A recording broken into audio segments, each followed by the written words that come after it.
चलिए, अभी आप लोग सबकी बात सब सुन पाएंगे। बस एक चीज का ध्यान रखिएगा कि क्लास के दौरान आप लोग शांति बनाए रखिएगा। टू वे ट्रैफिक होगा, मैं आपसे बात करता रहूंगा और आपसे पूछता रहूंगा। जब मैं पूछूं तो मौन न रहें, आप लोग खुल करके बताएं। और जब आपसे असुविधा पूछूं तो असुविधा भी बताइएगा कि क्या असुविधा आपको महसूस हो रही है। देखिए, वाक्य संरचना आपने पढ़ा होगा हिंदी व्याकरण में।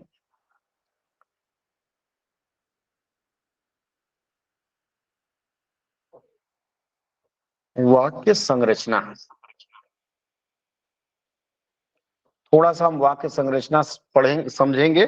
और वाक्य संरचना को अंग्रेजी में सेंटेंस फॉर्मेशन कहते हैं।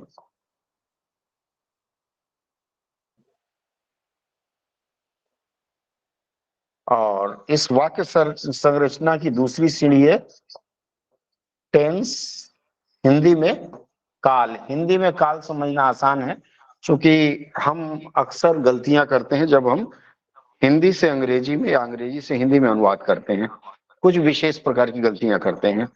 तो आज हम इन तीनों पर चर्चा करेंगे। देखिए, सबसे पहले हम बात करेंगे वाक्य संरचना की, सेंटेंस फॉर्मेशन की। सेंटेंस फॉर्मेशन अगर हम अंग्रेजी में देखें, अंग्रेजी में क्या होता है, सबसे पहले सब्जेक्ट आता है, फिर बीच में वर्ब, फिर ऑब्जेक्ट। इसी को अगर हम लोग हिंदी में करें तो हिंदी में सबसे पहले आता है कर्ता, वर्ब के स्थान पर यहाँ कर्म आ जाता है, अर्थात ऑब्जेक्ट बीच में आ जाता है, और यहाँ क्रिया चली जाती है। यह कॉन्सेप्ट मैं जितनी बार आपको अनुवाद करना सिखाता हूँ, तब मैं ये कॉन्सेप्ट आपको बताता हूँ। हाँ, कि इतना आपको ध्यान में रखना है, इसको ध्यान में रखते हुए आपको अनुवाद करना है। ठीक है, क्लियर है? यहाँ जब मैं पूछूं तो कोई एक, जैसे दादी नानी की कहानी सुनते हैं ना, तो हाँ बोलते हैं, वैसे बीच बीच में हाँ बोल दिया करिएगा। ठीक है, अगला जो है सेंटेंस फॉर्मेशन में, जैसे मैं आपको बता रहा था, सब्जेक्ट, वर्ब और ऑब्जेक्ट। अब सब्जेक्ट, वर्ब और ऑब्जेक्ट को अगर हम समझने का प्रयास करें तो सब्जेक्ट हमेशा नाउन या प्रोनाउन होता है।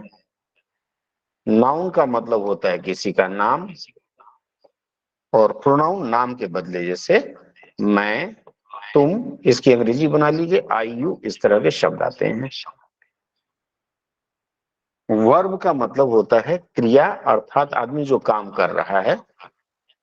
ईट, स्लीप, या जो भी इस तरह के शब्द आते हैं। और ऑब्जेक्ट का मतलब यह होता है कि किसी भी वाक्य में नाउन और प्रोनाउन, सब्जेक्ट और ऑब्जेक्ट होता है। सब्जेक्ट का मतलब जो काम कर रहा है, जो काम कर रहा है, अर्थात कर्ता बोलते हैं हिंदी में। और दूसरा यहाँ यह भी नाउन और प्रोनाउन ही होता है, लेकिन यह यहाँ कर्म कहा जाता है, और अंग्रेजी में इसे ऑब्जेक्ट कहा जाता है। इसके बाद अगर आप पार्ट्स ऑफ स्पीच अगर आपको पता हो, तो पार्ट्स ऑफ स्पीच अगर देखें तो पार्ट्स ऑफ स्पीच में आता है noun, pronoun, adjective, verb, adverb, preposition और कंजंक्शन।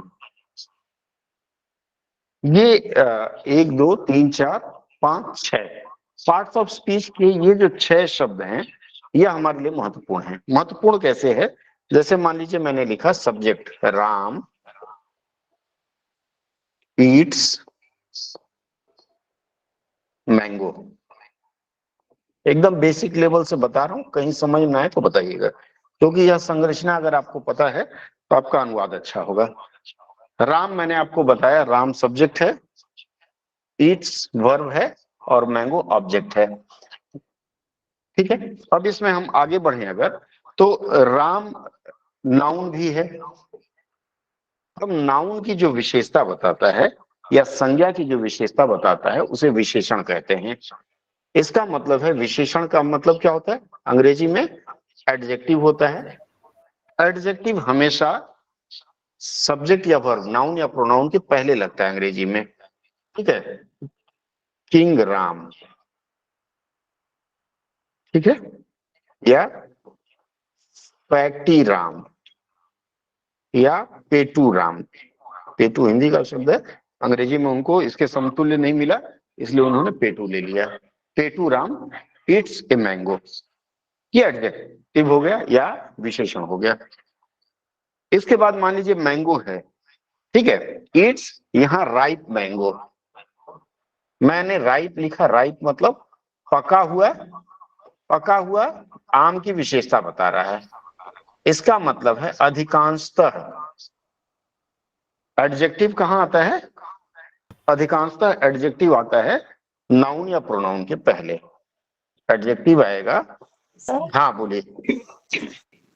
सर ये तो रॉ मैंगो भी हो सकता है ना, कच्चा आम। आपकी इच्छा है जो लिख लीजिए, मैं तो अपने हिसाब से बता सर रहा उसकी हूँ, विशेषता। यस विशेषता सर। बता रहा, रॉ भी हो सकता है, ग्रीन भी हो सकता है, रेड भी हो सकता है, जैसे रेड चिली लिख देते हैं, अलग अलग शब्द हो सकता है, यस ठीक सर। है, उसमें कोई वांदा नहीं है, कोई घबराने वाली ऐसी कोई बात नहीं है, ठीक है ना, यहां तक क्लियर है आप लोग?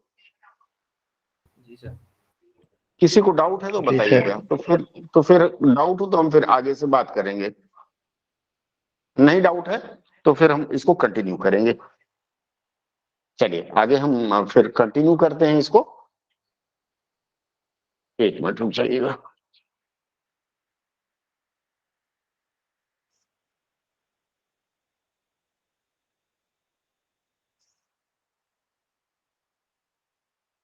अब जैसे हमने आपको बताया कि एडजेक्टिव जो है या विशेषण नाउन या प्रोनाउन के पहले लगता है, इसी तरह से अब एक हमने बता दिया, एडजेक्टिव बता दिया, वर्ब कहाँ हो गया, वर्ब हमेशा दोनों के बीच में लगा। एक होता है हेल्पिंग वर्ब, होता है कई ऐसे वाक्य होते हैं जिसमें हेल्पिंग वर्ब भी होता है, तो हेल्पिंग वर्ब को मैंने बताया आप लोगों को, हेल्पिंग वर्ब कहाँ लगेगा, जैसे यहाँ प्रेजेंट इंडेफिनिट का है, अच्छा चलो हेल्पिंग वर्ब वाली बात मैं बाद में बताता हूँ। इसके बाद आता है वर्ब एडवर्ब, एडवर्ब का मतलब होता है जो वर्ब की विशेषता बताए, अर्थात क्रिया विशेषण, जो क्रिया की विशेषता जो शब्द बता रहे हैं। अब क्रिया विशेषण, क्रिया मतलब ये क्रिया है, इसकी विशेषता जो शब्द बताए। अगला लेते हैं राम, राम ईट्स, आपने कहा राइप, आपने रॉ कहा, चलिए रॉ लिख लेते हैं, raw mango, Ram Yeats raw mango. अब ये जो रॉ मैंगो हमने दिया, अब मान लीजिए ये जो ईट्स है खाने की विशेषता बताना है, राम ऑलवेज, राम ऑलवेज, राम हमेशा, ये जो ऑलवेज आ गया ये विशेषता बता रहा है, तो ये क्रिया के साथ जुड़ा हुआ है इसलिए ये इसके पहले आएगा, ठीक है। अब ये तो ऑलवेज पहले आ गया, ये पीरियड दिखाता है, लेकिन अगर मैं इसको लिखूं राम ईट्स स्लोली, राम धीरे धीरे खाता है, क्रिया विशेषण एडजेक्टिव की एडवर्ब की पहचान होती एलवी एल वाई लगा होता है। सीता रन्स वेरी फास्ट, इसका मतलब है अंग्रेजी वाक्य में ज्यादातर ये जो एडवर्ब है वो वर्ब के बाद लगता है। क्लियर है यहां तक? Yes sir. अब जब हम लोग पेपर 1 सॉल्व करने जाते हैं जिसमें सेंटेंस फॉर्मेशन रहता है, सिक्वेंशियल सेंटेंस अर्थात PQRS जो लगाना होता है, वहां अगर हम इस तरह से करते हैं, अगर ये रूल समझते हैं तो वहां हमें बड़ी आसानी होती है, ठीक है। मैंने आपको नाउन बता दिया, प्रोनाउन बता दिया, एडजेक्टिव बता दिया, एडवर्ब बता दिया, अब बचा प्रीपोजिशन। प्रीपोजिशन का मतलब होता है, मतलब पोजीशन, ऐसे आप समझने की कोशिश करिए, पोजीशन का मतलब है स्थान, स्थान का भाव व्यक्त हो, जैसे Sita, Sita is sitting, sitting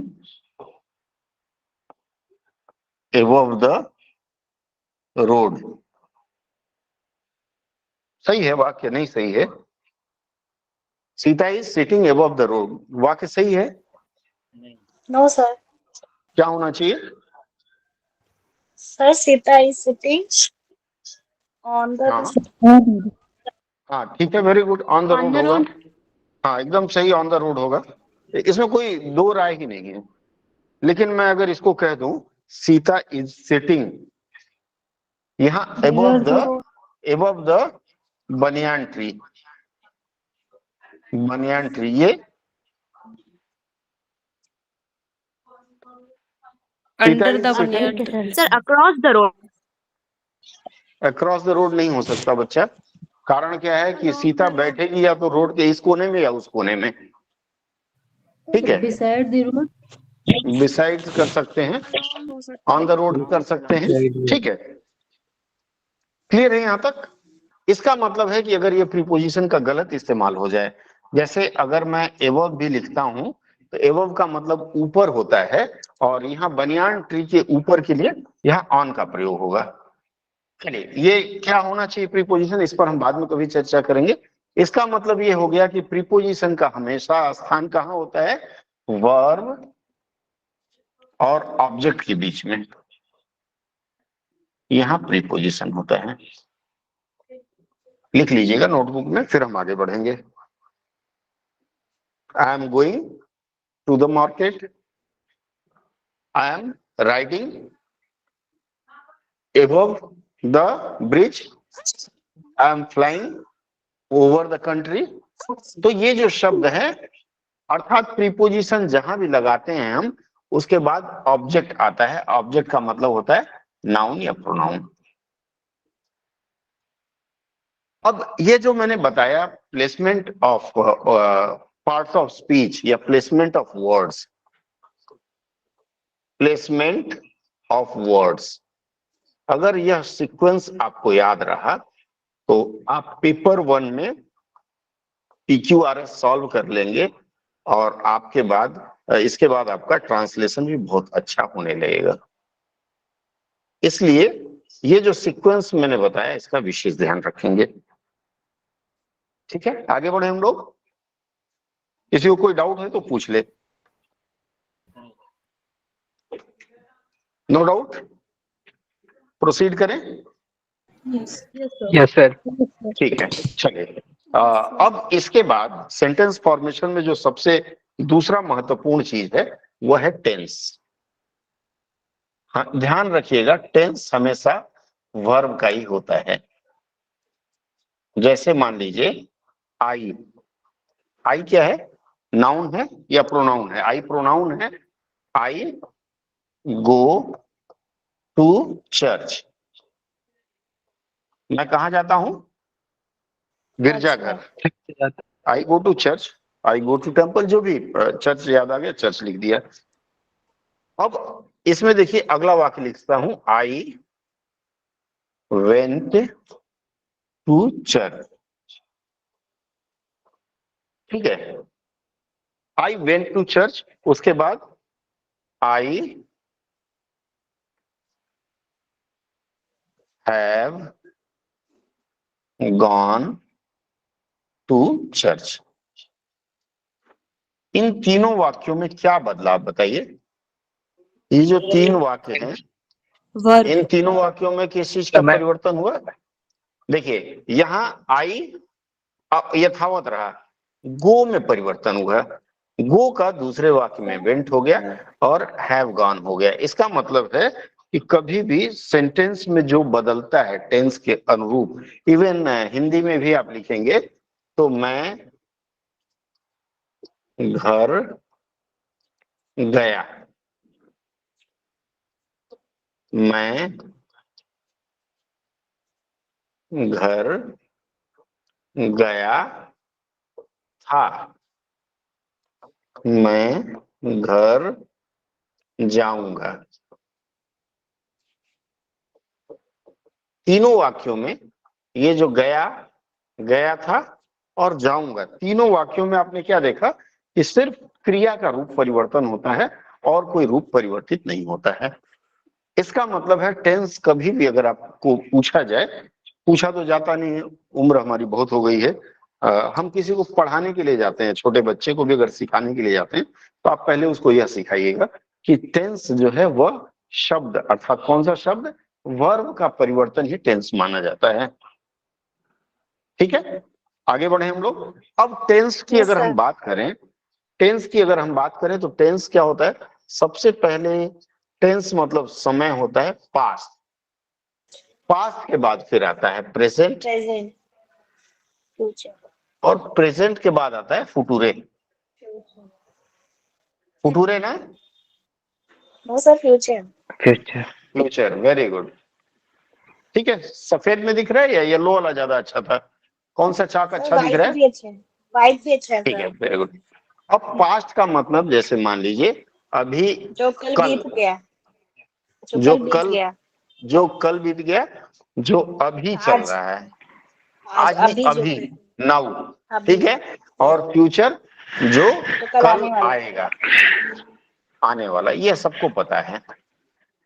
ठीक है, अब ये जो तीनों टेंस हैं, अगर आप देखेंगे तो इन तीनों टेंस के चार चार पार्ट होते हैं। पार्ट में हम देखिए, हमारा व्याकरण सीखने का मतलब है कि हम जिस लेवल पर हैं हम वो रट नहीं सकते। आप में से बहुत लोग होंगे जो रट लेते होंगे, मैं कभी रट नहीं पाया।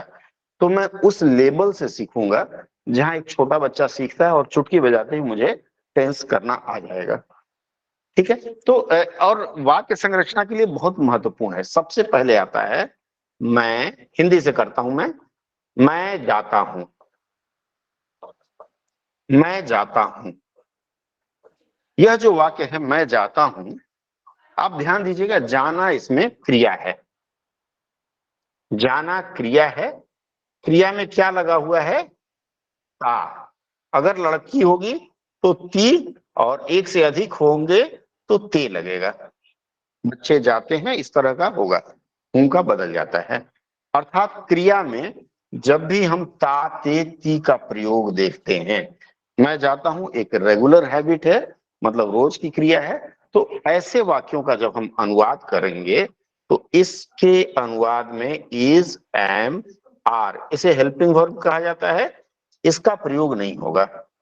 सबसे पहली शर्त, प्रयोग नहीं। इसका मतलब मैं जाता हूं का अनुवाद करना होगा आपको, तो मैं के लिए आई और जाना के लिए गो। आई गो, आई एम अगर आपने लिख दिया तो गलत है, और गोज लिख दिया तो भी गलत है। Sir I go market. मैंने तो सिर्फ जाता हूं लिखा है, मार्केट कहां से आ गया?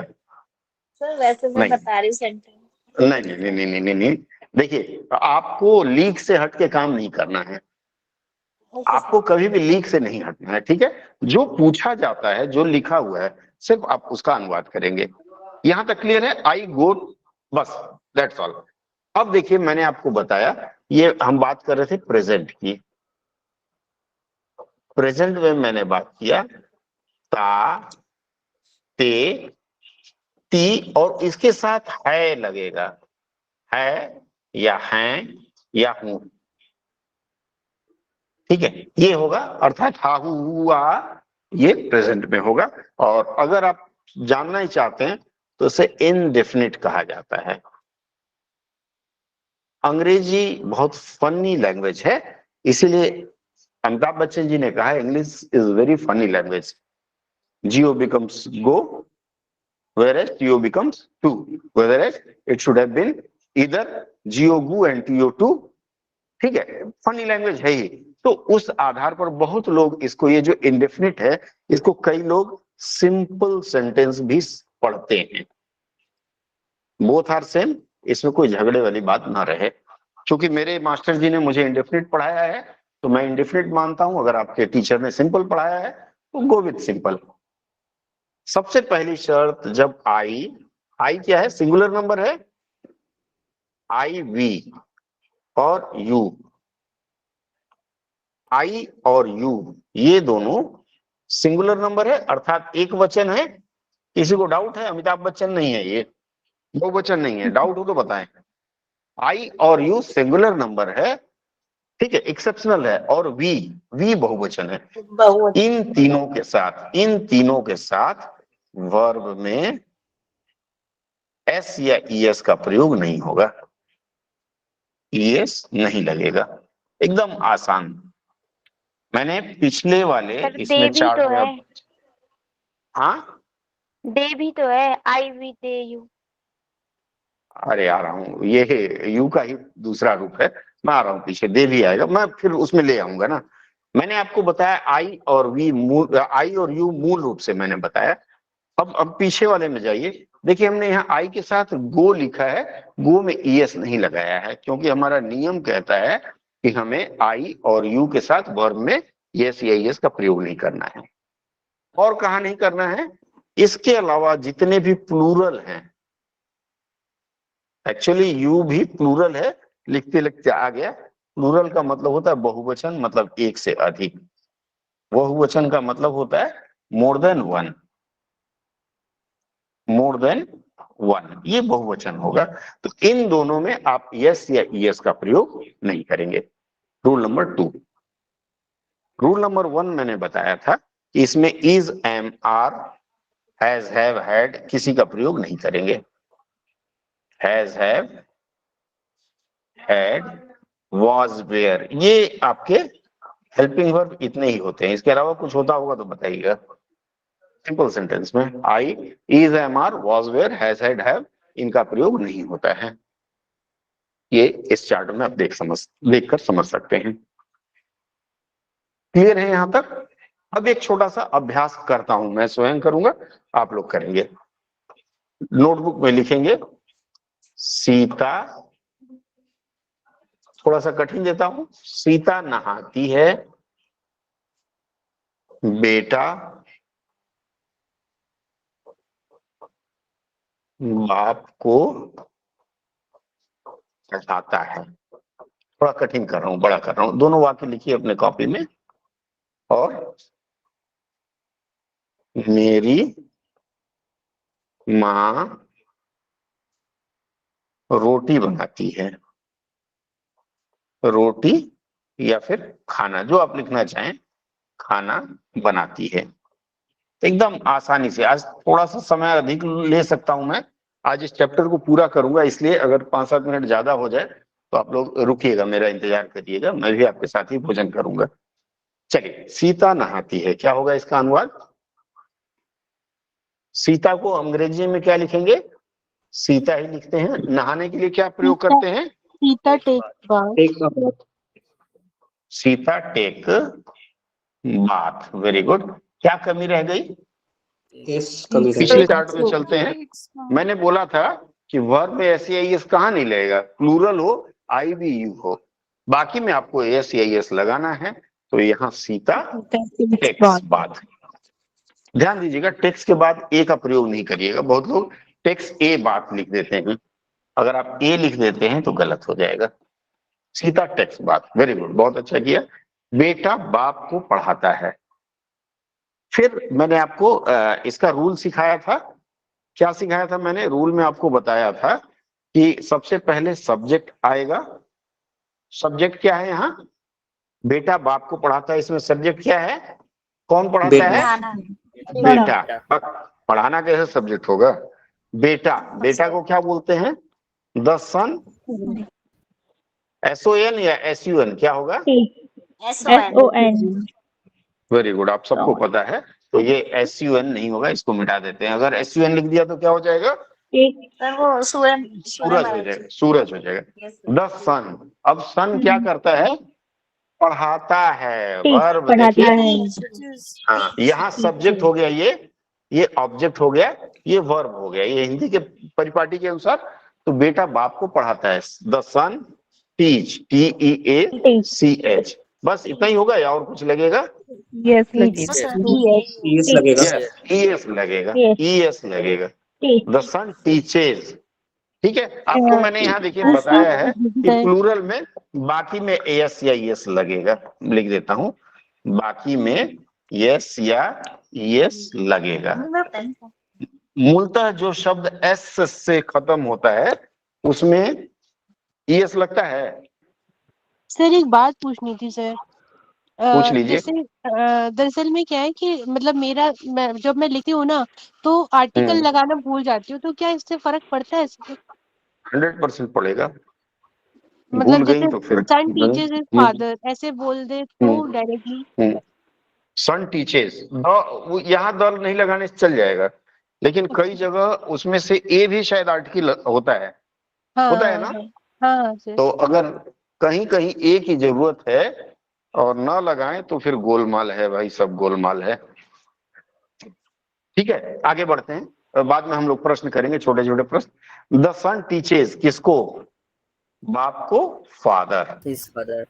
अब यहाँ देखिए हिज फादर नहीं लगेगा। कारण क्या है? बेटा बाप को पढ़ाता है, हिज फादर लगा भी सकते हैं, लेकिन यहाँ द लिखना ज्यादा अच्छा रहेगा।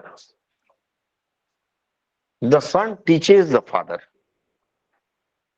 यहाँ अपने तो नहीं लिखा है ना? लिख सकते सर। अरे सुन लीजिए पहले, यहाँ अपने शब्द है क्या? बेटा अपने बाप को पढ़ाता है, नहीं. नहीं है तो हिज लिखने की जरूरत नहीं। आपने क्या प्रश्न किया था मैडम? किसी ने पूछा था क्या होगा? सर ऑफ नहीं लगा सकते? कैसे लगाएंगे बताइए? Teachers of the father. अच्छा अच्छा, teaches, TEACHES, of the father. आप स्वयं बताइए वाक्य सही है क्या? क्या कमी है इसमें? तो ऑफ द फादर क्यों लगाएंगे? क्या सोचा है आपने? सरदार खुश होगा, सर को शाबाशी देगा? को है तो हर जगह ऑफ लगता है। अरे बाबा, ऑफ का मतलब क्या होता है? ये जो ऑफ है इसका मतलब को हो गया। ऑफ द फादर मतलब इसके बाद कुछ मिसिंग नहीं लग रहा है आपको? यहां लिख देंगे foe of father. Foe of the father, बाप के दुश्मन। आपने क्या किया? ये जो आपने ऑफ लिखा है इसका मतलब यहाँ के आ रहा है। बाप के दोस्त, teaches the friend of father, the friend of father, the wife of father. मैंने आपको बताया इसके पहले कई चर्चा में कि ऑफ के बाद जो रहता है वो आगे आ जाएगा और इधर जो है वो पीछे जाएगा। तो बेटा बाप, किसके बाप को? तो आप मिसिंग है आपके साथ, इसलिए यह जो आपने अनुवाद किया है ये टोटली गोलोथ है। क्या है? जी सर। ये जो वाक्य आपने बना है ये टोटली गोलोथ है। ठीक है, टोटली रॉन्ग है, रॉन्ग। आगे बढ़े हम लोग। तो इसलिए इसको हम हाँ बोलिए। फादर के पहले द लगाना बोलिए, बोलिए। जरूरी है? नहीं लगाने से थोड़ा सा हल्का लगता है। सर यहाँ टू भी लगा सकते हैं ना क्यों द सर? लगाना है? बोलो। टू लगाए तो आत्महत्या वाली बात होगी। द हम क्यों लगाते हैं? अंग्रेजी में अगर देखें तो फादर कितने तरह के होते हैं? पहला, अपने पिताजी को क्या बोलते हैं? अपने पिताजी को क्या बोलते हैं? फादर। और पिताजी के पिताजी को ग्रैंडफादर। दो बाप हो गया ना, तो इसलिए पार्टिकुलर अपने पिताजी को ही पढ़ा रहा है, ग्रैंडफादर को नहीं। अच्छा, जब पढ़ा रहा है तो एक ही पिताजी को पढ़ा रहा है, 4-5 पिताजी नहीं है ना उसके? तो टू भी तो लगेगा ना?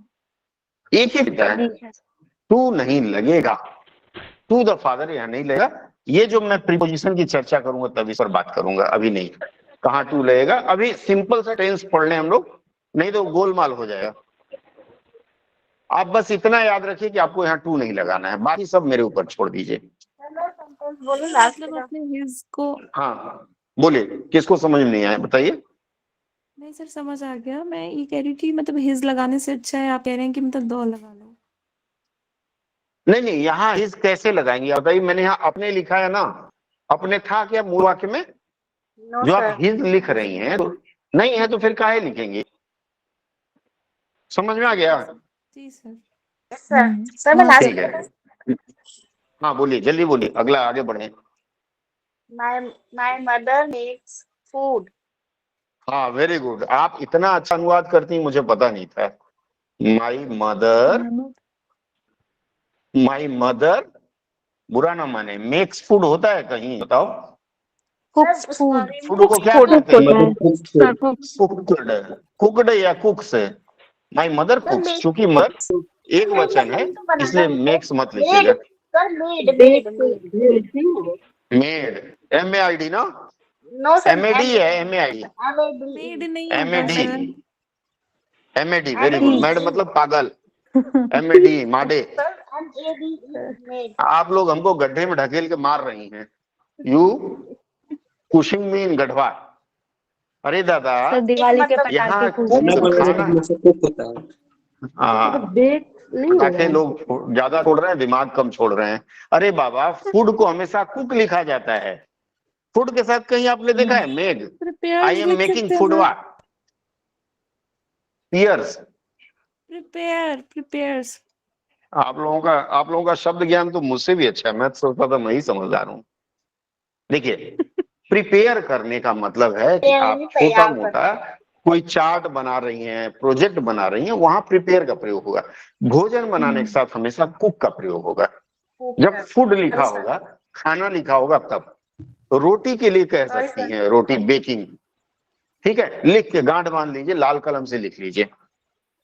आगे बढ़ते हैं हम लोग, नहीं तो यहीं रुके रह जाएंगे। और किसी को डाउट है? MAD Made, my mother makes नहीं हुआ, कुक्स होगा। चूंकि मदर जो है सिंगुलर नंबर है, एक वचन है, इसलिए यहाँ एस का प्रयोग करेंगे। अगर मदर की जगह सहेलियां होता या माई फ्रेंड्स होता तो यहाँ खाली कुक लिखा जाता। ये हो गया सिंपल प्रेजेंट। इसको लोग सिंपल प्रेजेंट कर, रोटी की जगह चलेगा, कुक्स चपाती हो जाएगा, कुक्स रोटी नहीं होगा। बेक होता है। बेक का मतलब है, आप लोग देखिएगा, बेकरी बोलते हैं, इसीलिए बेकरी, BAKERY, बेकरी। जहां ब्रेड वगैरह बनता है ना, उसमें क्या भून दिया जाता है। तंदूर सुना होगा आप लोगों ने, तंदूरी रोटी जब खाते हैं तो उसमें चूल्हे में घुस के डालते हैं ना ऐसे। तो इसी तरह बेकरी में बड़ा सा चूल्हा होता है, उसमें से डाल के झोंक देते हैं, आग में झोंकने वाली बात होती है। तो वहां बेकरी का प्रयोग करते हैं। रोटी झोंकते नहीं है ना, रोटी तो तवे पर रख के ऐसे उलट पलट के सेकते हैं, तो उसके लिए कुक का प्रयोग ज्यादा अच्छा रहेगा। आगे बढ़ते हैं हम लोग। अगला, ये वाक्य था सिंपल प्रेजेंट का। देखिए, ज्यादातर बच्चे, हमारे आपके जैसे बच्चे, हमारी उम्र के बच्चे, आपकी उम्र के तो सच्चे हैं, तो ज्यादातर हमारी उम्र के बच्चे ये गलती करते हैं इस तरह का। जैसे आप लोगों ने गलती किया, कहीं कुक्ड लगा दिया, कहीं कुछ लगा दिया। हमेशा ध्यान रखना है, वंस मोर बैक जाता हूं मैं, यस या ईएस का प्रयोग, जिसमें ती का प्रयोग होता है, उसमें is, am, are, was, were, had, have का प्रयोग नहीं होगा। और यस ईएस का प्रयोग केवल और केवल कहां होगा? जो वाक्य सिंगुलर नंबर है, एक वचन वाले हैं। अब इस वाक्य में जैसे सीता नहाती है। आगे बढ़ते हैं हम लोग। अगला लेते हैं निगेटिव। ये निगेटिव हो गया। निगेटिव में क्या होता है? इसमें डू या डज का प्रयोग होता है। निगेटिव में डू नॉट, हाँ, या डज नॉट का प्रयोग होगा, डज नॉट। अब यहां बहुत लोग गलती करते हैं। जैसे डू नॉट का प्रयोग अगेन आई, यू और प्लूरल के साथ डू नॉट का प्रयोग होगा, और डज नॉट का हमेशा सिंगुलर के साथ। जैसे मान लीजिए, बहुत लोग बोलचाल में बोलते देते हैं आई डज नॉट गो, ये गलत प्रयोग है। आई, यू, वी मैंने आप लोगों को कहने बढ़ा दिया, प्लूरल में मान लिया। इन सब के साथ हमेशा डू। अब जैसे सीता नहाती है, वहां था ना, सीता नहीं नहाती है, इसका क्या होगा? सीता नहीं नहाती है, सीता डज नॉट, डजंट मत लगाए, अरे नॉट ईट, ऐसे मत करिए। डू या डज का मैंने बताया ना, तो डू या डज, तो डज नॉट नहीं होगा जी। मैंने अभी तो बताया ती है, आप लोग ध्यान नहीं दे रही हैं। जहां ती है उसमें आप डू या डज का प्रयोग करेंगे। डज का प्रयोग मैंने बताया सिंगुलर नंबर, सीता एक वचन है, इसलिए यहां डज का प्रयोग हुआ। Sita does not take bath.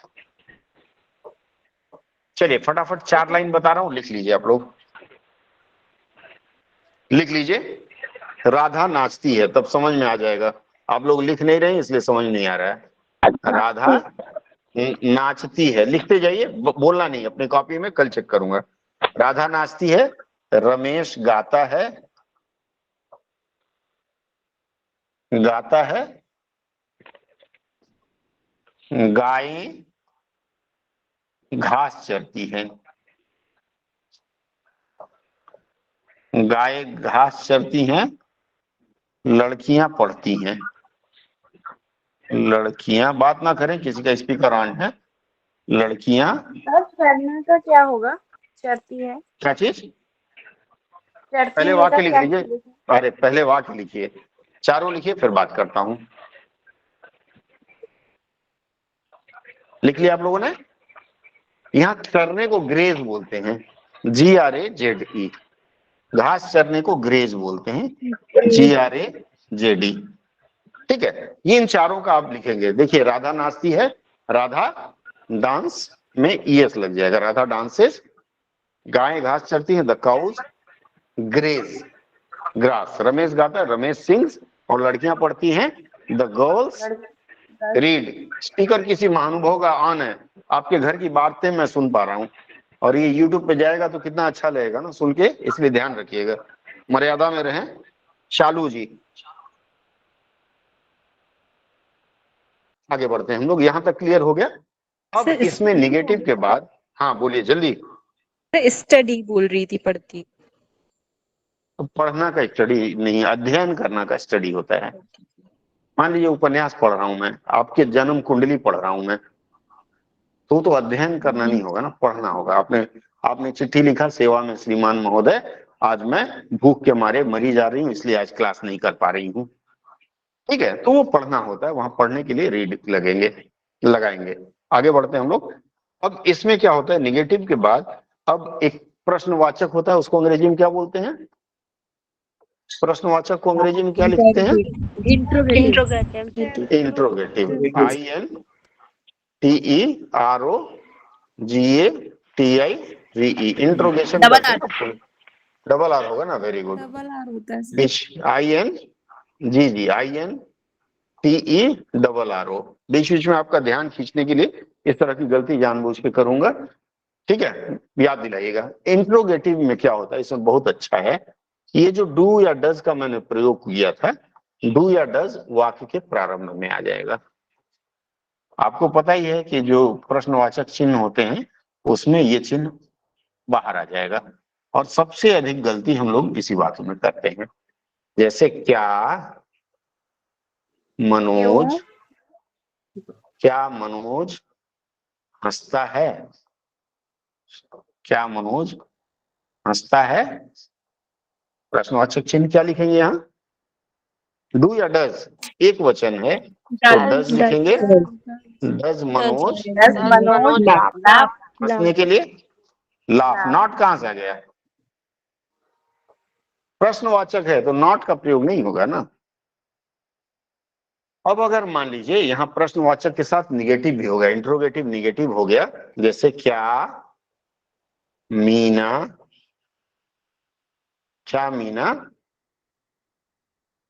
पढ़ती है?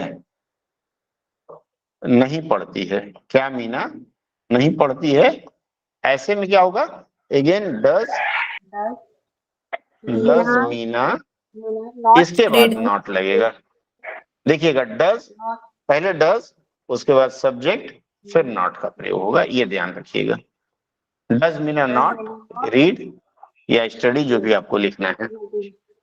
डज नॉट मीना अगर आप कर देती हैं, डज नॉट मीना अगर आप करती हैं, तो इसका मतलब वो अफर्मेटिव हो जाता है।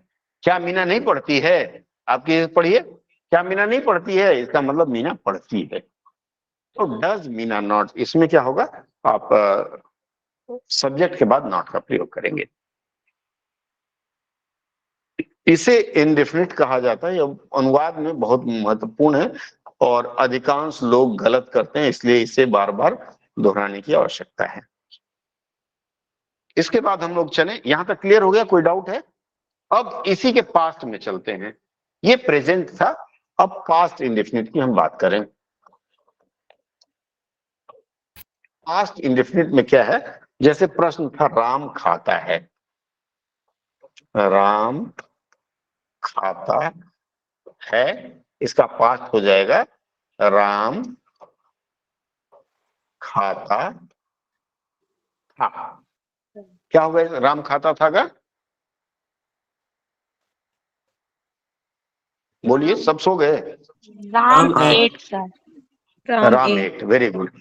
तो यहाँ क्या होगा कि ये सब्जेक्ट है राम, सब्जेक्ट राम है तो राम को राम लिखेंगे, और ये जो ईट था ना, ये राम खाता है, राम ईट्स लिखा था ना हमने, Ram eats, is am are का प्रयोग नहीं किया है ना, तो यहाँ राम को राम के रूप में रहने देंगे। ईट का क्या होगा? ईट का दूसरा रूप, वर्ब के दो रूप होते हैं, एट तो होगा। Eat ate, Ram ate, that's all. होगा क्या? राम एट नहीं होगा। यहां क्या होगा? राम एट, राम खाता था, इसमें थोड़ा सा परिवर्तन करना होगा। यहां जब राम खाता था, ये हैबिट दिखा रहा है, हैबिट मतलब रोज खाता था, यहाँ यूज टू का प्रयोग होगा, use to eat. Use to add होगा। राम खाता था, इसका मतलब है राम बाबू रोज खाते थे, तो यहाँ यूज टू का प्रयोग होगा। लेकिन अगर इस वाक्य को होगा कि ईट? यूज टू, हाँ यूज टू के बाद ईट होगा, ठीक है, राम यूज टू ईट। लेकिन यदि यही वाक्य राम ने खाया, राम ने खाया या फिर खा लिया, वर्ब में या अंत में है, ये लिया में भी या है और खाया में भी या है, तो राम ने खाया या राम ने खा लिया, यहां हम इस वाक्य में राम एट का प्रयोग करेंगे। ये दोनों पास्ट इंडेफिनिट का रूप है, लेकिन यहां जो है आपको रेगुलर हैबिट दिखा रहा है, और जहां रेगुलर हैबिट दिखा रहा है वहां यूज्ड टू का प्रयोग करेंगे, और जहां रेगुलर हैबिट नहीं दिखा रहा है, खा लिया मतलब थोड़ी देर पहले खाया होगा, कल खाया होगा, तो वहां ये सब्जेक्ट और वर्ब का दूसरा रूप V2 लगा देंगे। एक और वाक्य देते हैं, मुझे मालूम है कंफ्यूज है आप लोग, एक और लेते हैं। छवि, छवि, छवि ने आंख मारी, ठीक है, और छवि, छवि लात मारती थी। दो वाक्य दे रहा हूं आपको, बताइए।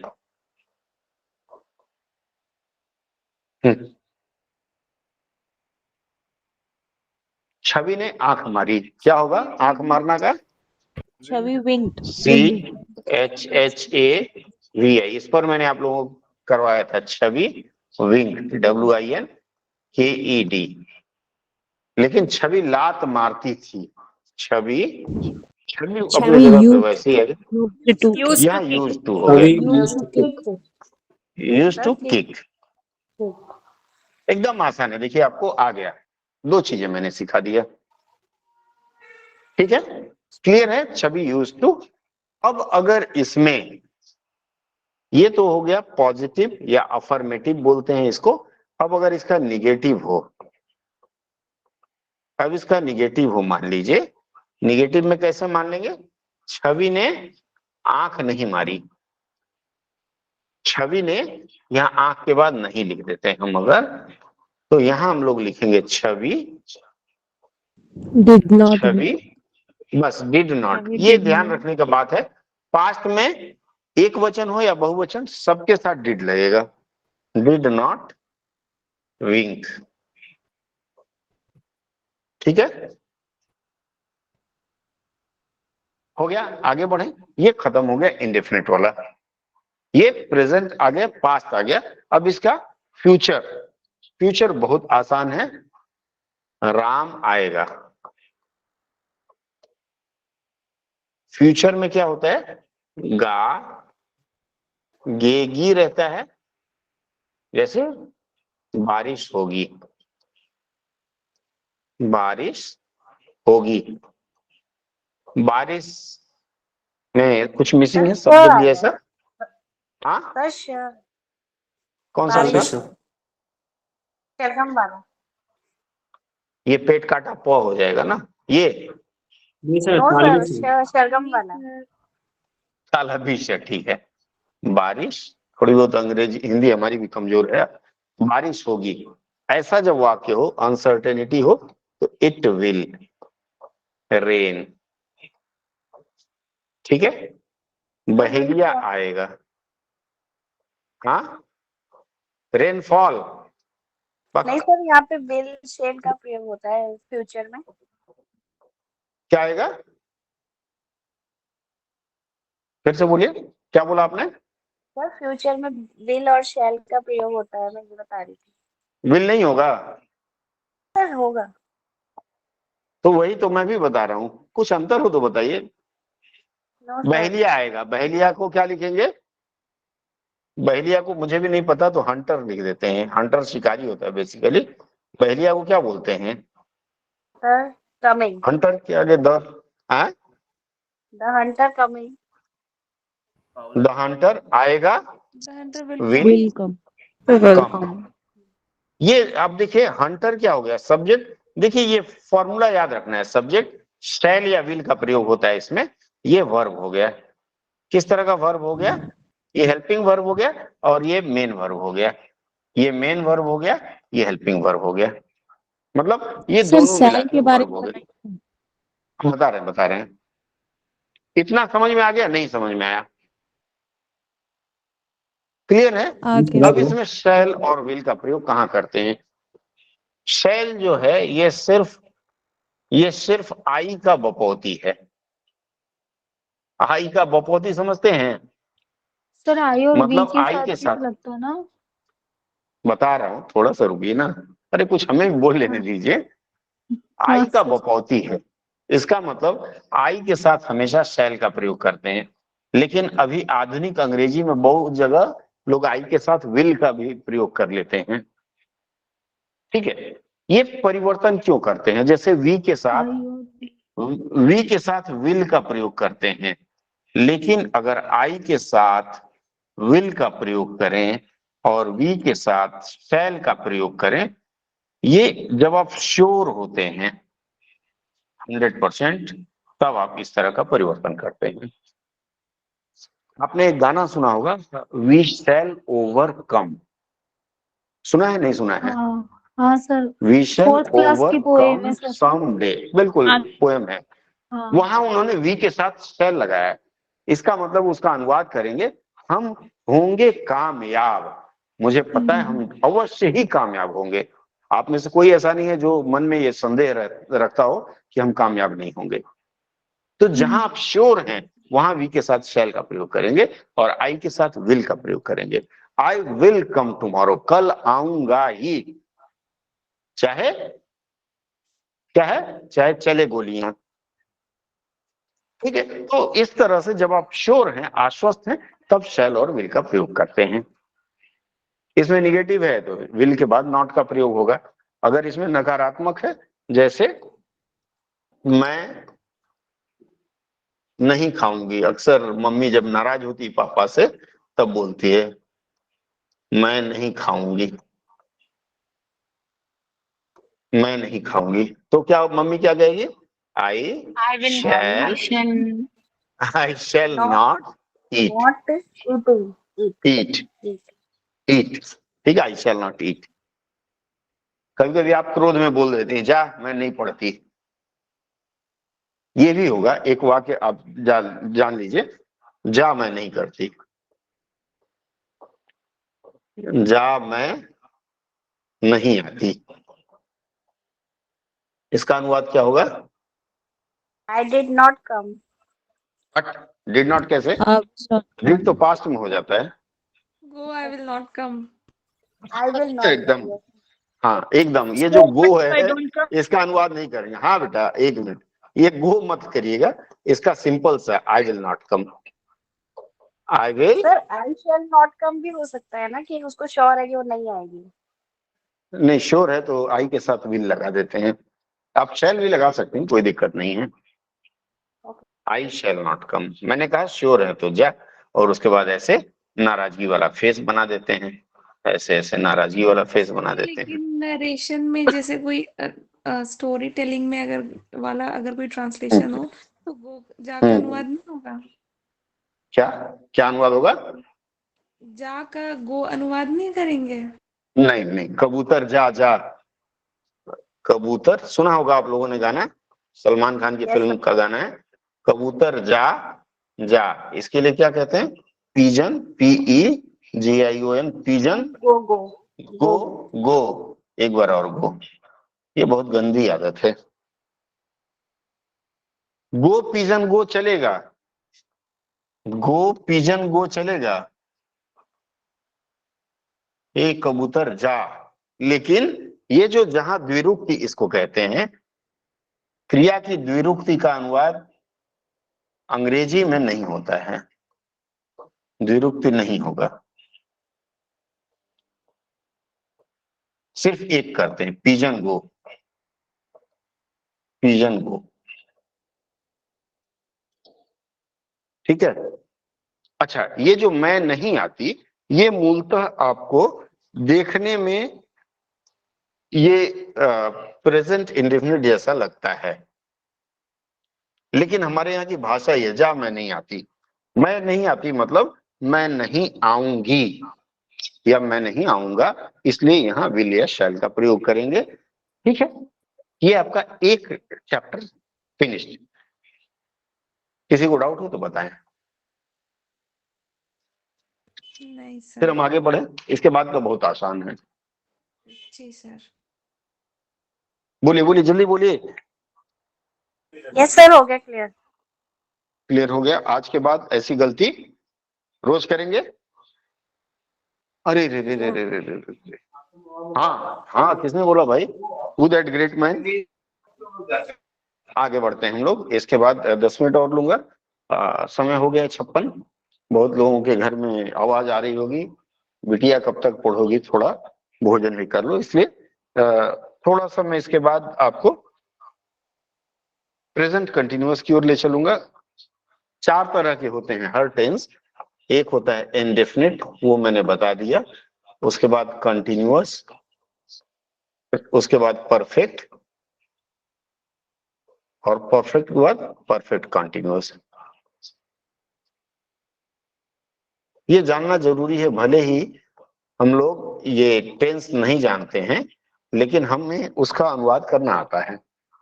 इंडेफिनिट हमने कर लिया। कंटिन्यूअस का मतलब है कि ING। रहा हूं रहता है, रहा और रही, रहे, रहा रही रहे का प्रयोग होता है।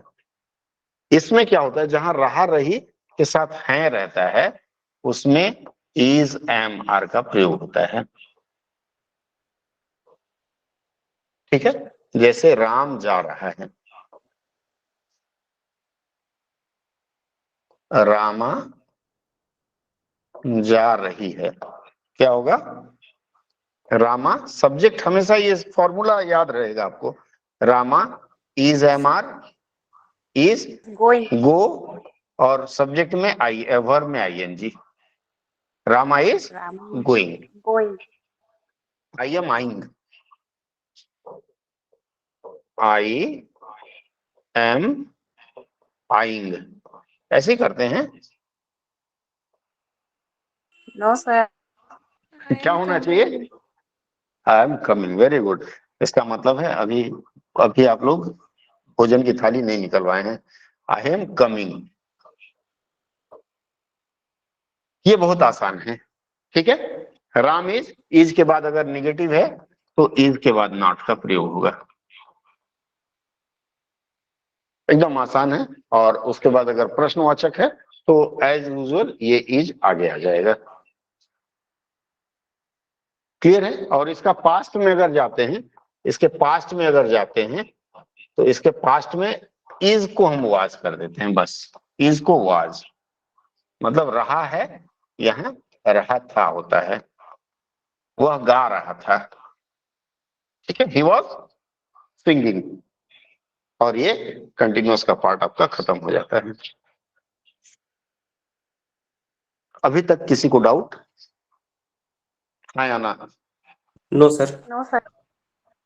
तो मुझे लगता है कि डाउट नहीं है, तो इसको यहीं छोड़ दें। आज की चर्चा यहाँ समाप्त करें। जी सर। जी सर। तो आप लोगों का मतामत क्या है? सर मेरा एक Yes, एक sir. लाइन हाँ बोलिए, क्या लाइन छूट गई? नहीं सर, मेरी एक क्वेरी है एक बोलिए, क्वेरी को हिंदी में बोलें, क्या बोलते हैं? सर मेरा एक डाउट। प्रश्न? हाँ सर, क्या बोलते हैं प्रश्न। इसको? प्रश्न? सर जिज्ञासा। मेरी एक जिज्ञासा है, मेरा एक प्रश्न है, बोलिए।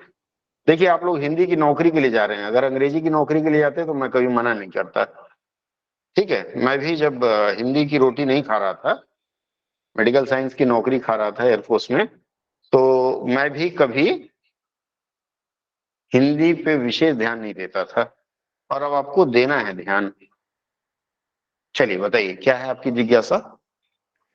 सर एक लाइन था कि सरकार ने नई शिक्षा नीति पर फैसला लिया, तो हम यहाँ पर गवर्नमेंट फैसला हैज लिया। लिखेंगे या फिर सिर्फ सीधा गवर्नमेंट लिखेंगे? गवर्नमेंट टुक, क्या लिखना चाह रही हैं आप? सर वही पूछना था, गवर्नमेंट टुक लिखेंगे या गवर्नमेंट हैज? लिया के साथ वहां हैज लगाते हैं, गवर्नमेंट हैज टेकन। ठीक है, क्योंकि उसने लिया है मूलतः है, उसमें है छुपा हुआ है। ठीक है, और दूसरा प्रश्न?